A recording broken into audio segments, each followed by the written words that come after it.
Hey there, I'm Sabrina, and I have an incredible story to share.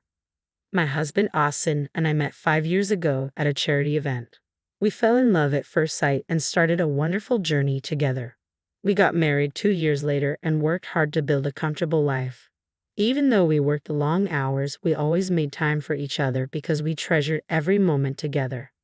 But then, something terrible happened. One night, I came home feeling really sick. My body felt weak and I couldn't think clearly. I thought it was just a bad flu that would go away with some rest and medicine. But as days went by, I got worse instead of better.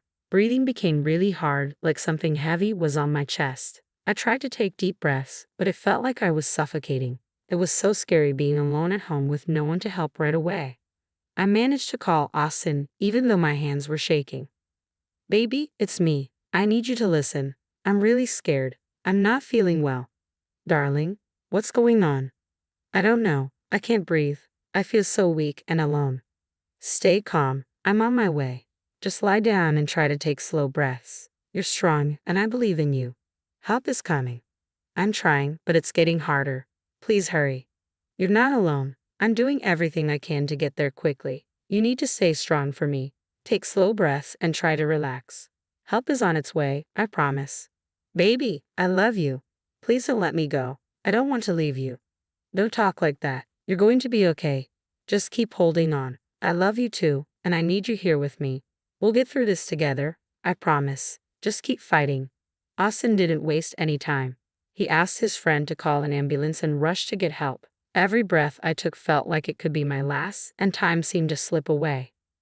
Finally, after what felt like forever, I heard banging on my door. I was so weak that I could barely move, but I knew help had arrived. I let myself drift into darkness, hoping that the doctors and nurses would save me. It was such a scary moment, lying there, not knowing if I would survive. When I woke up, I found myself in a hospital room surrounded by white walls and the beeping of machines. To my relief, Austin was there, his eyes bloodshot from crying. "Austin, I'm so glad you're here. What happened? What did the doctor say?" "I'm always here, my love. The doctors are still doing tests to figure out what's wrong. They gave you medicine to help with the fever, but they need more time to find out the exact problem." "I'm so scared. I don't know how much longer I can handle this. What if it's something really serious?" "I know you're scared, love, but we have to stay strong and patient. The doctors are doing everything they can to figure out what's happening. We need to trust them and their knowledge. It's just not knowing what's wrong that's really hard. I don't want this to be life-threatening.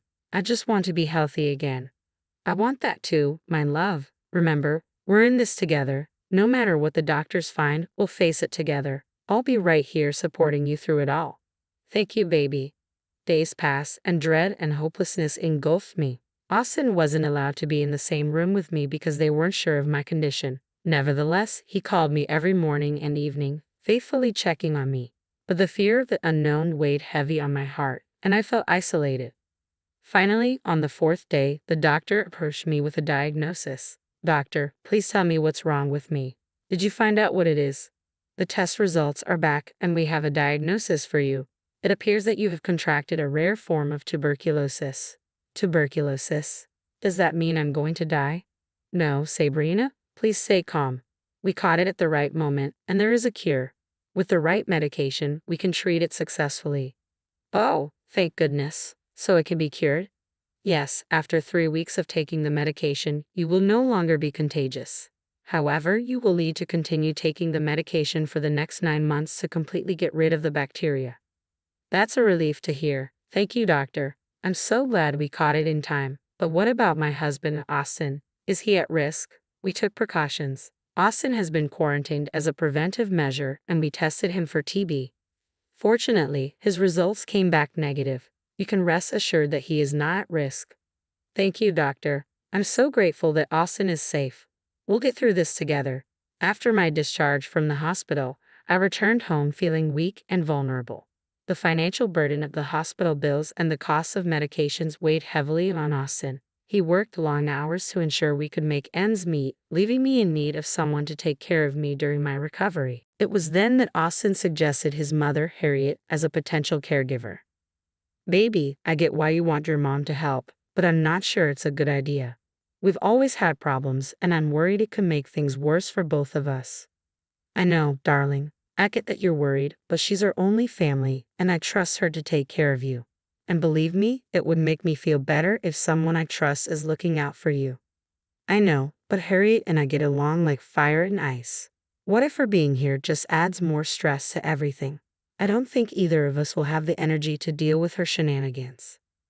I know our history with my mom hasn't been great, but she's still my mom, and I believe in giving her a chance. It would mean a lot to me if you could try to let her help us during this time. Fine, baby. I know family is important to you. I'll do my best to put aside my worries and give Harriet a chance. We'll figure it out together, I suppose. The mere thought of depending on Harriet sent a wave of worry through me. Our relationship had always been strained, like two opposing magnets that repelled each other. Our personalities clashed and our differences seemed irreconcilable. I often felt judged and unsupported in her presence, as if my choices and opinions were constantly under scrutiny. Harriet's presence had a way of making me feel small and insignificant. Her remarks and comments were often laced with disapproval, leaving me doubting my worth. It seemed like no matter what I did, I could never meet her expectations or gain her acceptance.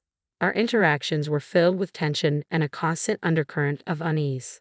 But at that moment, when I needed help the most, I felt trapped. I had no other family to turn to for support. My parents had passed away, and I had no siblings. The only other person who could have come to my aid was my best friend, Chelsea. I didn't want to burden her with my troubles, so with a heavy heart, I reluctantly agreed to let Harriet take care of me.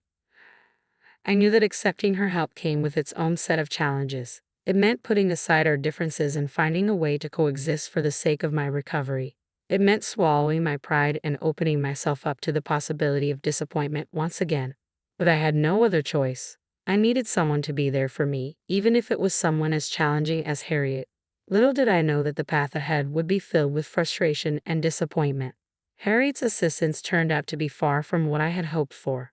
Instead of providing the care and support I desperately needed, she seemed disinterested and negligent. I found myself navigating my recovery largely on my own, struggling to perform simple tasks while feeling utterly alone. Each day became a battle against my weakened body and the emotional toll of feeling abandoned by the person who was supposed to take care of me. I kept my silence, not wanting to burden Austin further with the added stress of our strained relationship.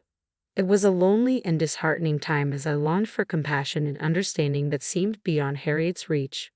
One day, I needed help getting to the bathroom. I was feeling particularly weak and couldn't do much by myself. I called out to Harriet for help but was met with silence. Growing frustrated and desperate, I decided to take matters into my own hands. Using the support of various things in my room, I made it to the bathroom. Once I was done, I managed to get out only to be greeted by Harriet. At that moment, I felt a surge of anger course through me. "Why are you in my room? I already took care of the problem myself. I never wanted to take care of you in the first place. I'm sick and tired of having to be your caretaker when you're perfectly capable of doing it yourself." "What do you mean by capable? Don't you see how much I'm suffering?" "Suffering? You don't know the meaning of suffering. I've had enough of this. I'm packing my bags and leaving." My heart broke at that moment. Why was she being so cruel to me? Couldn't she see how much I was suffering? I couldn't bring myself to say anything because I was still reeling from the shock of her words. I tried to protest, but my legs gave out from under me. She just looked at me with disdain and, instead of offering aid, Harriet abandoned me, leaving me there. I lay on the cold, hard floor, sobbing uncontrollably, my heart shattered. Hours later, I awoke to Austin's frantic shaking. My body was trembling, and my temperature had soared. Austin rushed to get me back onto the bed, administering my medications with a mix of concern and anger. "Where is my mother, darling? What happened?" I don't know how to say this, but she left. I called to her to help me get to the bathroom for half an hour before I finally dealt with it myself. Then, when I was done, she came into my room and said such cruel things to me. She told me she never wanted to take care of me and that she was done. I can't believe she would do that. "I'm so sorry, my darling. I can't believe my mother would treat you this way. It's not fair to you, especially after everything you've been through. You don't have to apologize for anything, my dear. I can't understand why she would be so cruel. I'm sorry for burdening you with this." "My love, you were never a burden to me. I love you, and I hate to see you hurt. I'll talk to my mother and make sure she knows how unacceptable her behavior was. You deserve better, and I promise to stand by you through it all. Thank you, baby. In a desperate attempt to find help, Austin called my best friend Chelsea, and she agreed without hesitation to care for me for the next week. With Chelsea by my side, my recovery progressed smoothly. Finally, I regained my health and decided it was time to address Harriet's situation. Just as I resumed my job, Austin called me with startling news. His mother, Harriet, had been involved in a car accident, breaking both her legs and an arm. I asked Austin what we were going to do, and he admitted he didn't know. Harriet lived alone, and there was no one else to care for her. At that moment, a decision crystallized in my mind. I would be the one to take care of Harriet. When I arrived at the hospital to pick up Harriet, she snapped at me, demanding to know when Austin would come to look after her. I smiled calmly and explained that I would be her caretaker since Austin was too overwhelmed with work. Harriet's shock was evident as she realized the tables had turned. As I cared for Harriet, I made sure her life was just a little more inconvenient, a gentle reminder of the pain she had inflicted upon me. These inconveniences were minor, not harmful, but infuriating. For example, I knew how picky Harriet was with her food, so some days I would purposely cook dishes I knew she hated or oversalt her food a little. Whenever she settled down to watch her favorite TV show, I would misplace the remote, causing her to call me to help find it, but I would conveniently be busy with a chore at that moment. Sometimes, I adjusted the volume just slightly, forcing her to strain her ears or reach for the remote she had finally found. It was a small act, but it spoke volumes about the power of inconvenience. In the mornings, when she craved a steaming cup of coffee, I would accidentally use her favorite mug and leave it unwashed. She would have to settle for a different cup or spend time cleaning her treasured mug. These small disruptions might seem trivial, but they served as a reminder that actions have consequences and thoughtlessness can lead to inconvenience. I also made sure that the items she needed were just slightly out of reach. If she desired a book from the shelf, I would place it a little higher, prompting her to stretch or ask for assistance. It was a subtle way of reminding her that dependence on others requires humility and gratitude. While these actions may have seemed petty, they allowed me to regain a sense of power and control. It allowed me to assert myself and emphasize the importance of compassion and understanding in our interactions.